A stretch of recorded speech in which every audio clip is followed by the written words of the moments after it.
territories in Ukraine. We're joined by Hanna Hopko. Very privileged to have her on the show again. She's a former member of the Ukrainian Parliament and head of the Committee on Foreign Affairs. She was from 2014 to 2019. Now, of course, with ANTS Network, and she's in Kiev. Thank you very much for joining us. Thank you, and congratulations with your New Year. Thank you very Jewish much. New Year. That's very kind of you. Thank you very much. I appreciate it.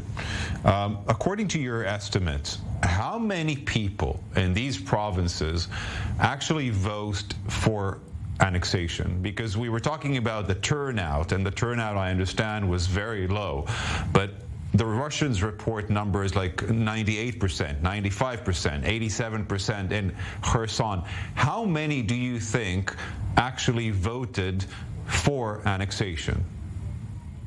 So actually, I think this is the wrong way to go, because if we start to analyze how many people support, actually it's a fake show. It's not even pseudo-referendum.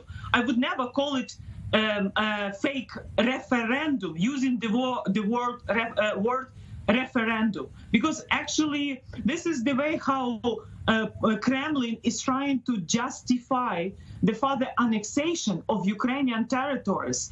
And what we've seen in the newly liberated by Ukrainian armed forces, Izium and other towns, villages, cities, it's an execution of innocent civilians. Of course. But you agree with me? I don't think that this is right to analyze, because people under occupation, they are not ready to join to Russian armed forces. And maybe they're not free to cast their vote freely, of course, I understand. But what I'm trying to point at is there are pro-Russian people in these territories, right?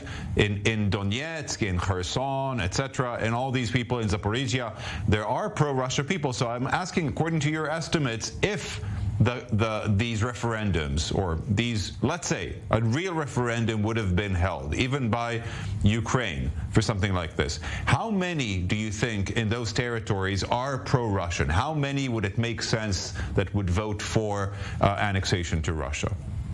What we've seen after February 24 in Kherson region, when Putin expected that Russian-speaking Ukrainians will support the occupation, but in reality, people for many months were protesting, and many of them were killed. So it's hard to answer on your question, because I think that every inch of Ukrainian territory should be free from Russian occupiers, because Russia brought to our land just blood, war crimes, genocide, crimes against humanity, and I think all Ukrainians, Russian-speaking, speaking other languages, like in Mariupol, there are many Greeks, so they don't want to be a part of Ruski Mir, or Russian world, or Russian ideology, because Russians, they are imperialists.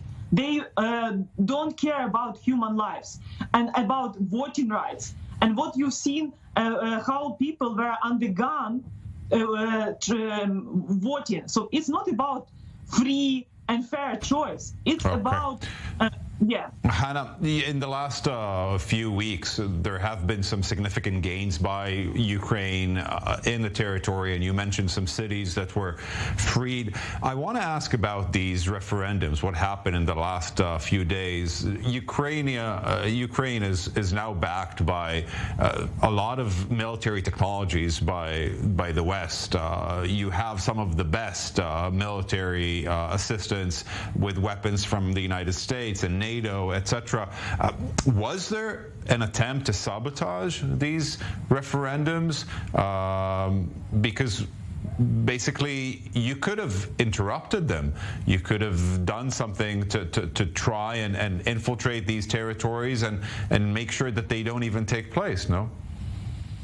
So actually, with the liberation, successful counter-offensive operations by Ukrainian armed forces, so we managed to postpone this referendum. But for Putin, he needs escalation. He needs to blackmail the whole world with nuclear weapons. because he is losing. He already lost the battle, but he understands that this is his last fight. Otherwise, he will be killed in Russia, or his reputation and his image is already destroyed by the bravery of Ukrainian armed forces. So this idea, what we've seen in 2014 with illegal annexation of Crimea, it also happened after these fake referendums. And now he needs a legal, ground for using heavy weapons against us. But we need to see from the West tougher sanctions that Russian military could not use for maintenance of weapons or for new weapons. So I think in the long-term perspective, Ukraine has historical mission to fight and defeat totalitarianism. But currently, we need more weapons. Weapons we received, unfortunately, are not enough. Even with limited number of weapons, we managed successfully to liberate our territories. I just came back from Washington, D.C., where we demanded more HIMARS, more modern tanks, and I think it's in the interest of the whole Western civilization. Ukraine is winning, and Shana Tova, and actually I do believe that everyone in this world want to see Ukraine winning over Russian aggression and preventing new wars from other authoritarian regimes, which is really important in other continents of our beautiful planet. You were saying, Hannah, that Russia is under Putin is an imperialist country. I'm seeing the map of the world with you, and earlier we spoke to Dmitry Yelovsky from Lithuania, where he's at the moment. Do you think Lithuania is next, or Georgia, or where do you think Putin is heading after Ukraine, or do you think that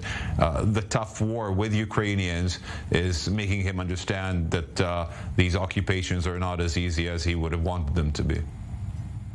Let's be frank.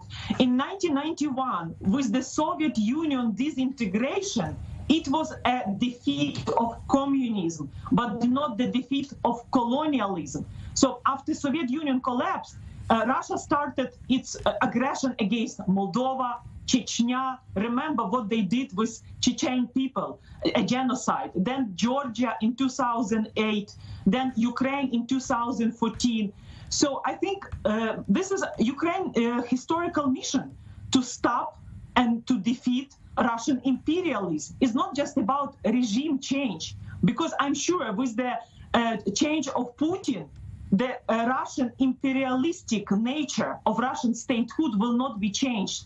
So we have to work also with Russian Sikh society, because Russians supported Putin or Kremlin regime. They never protested when Russian armed forces were killing and raping kids in Bucha, Mariupol, Izum. They are now fleeing country because they don't want to be killed in Ukraine. So this is why I think with more weapons, tougher sanctions, and global consolidation, we will defeat Russian imperialism and will not allow China to follow the example like Russia attacked Ukraine. And I think it's really important when democracy, freedom, dignity are winning over authoritarianism and not allowing them to break the international order and not to respect international law and internationally recognized borders. Hanna Hopko, former member of the Ukrainian parliament, thank you very much for joining us from Kiev. Thank you. Thank you. And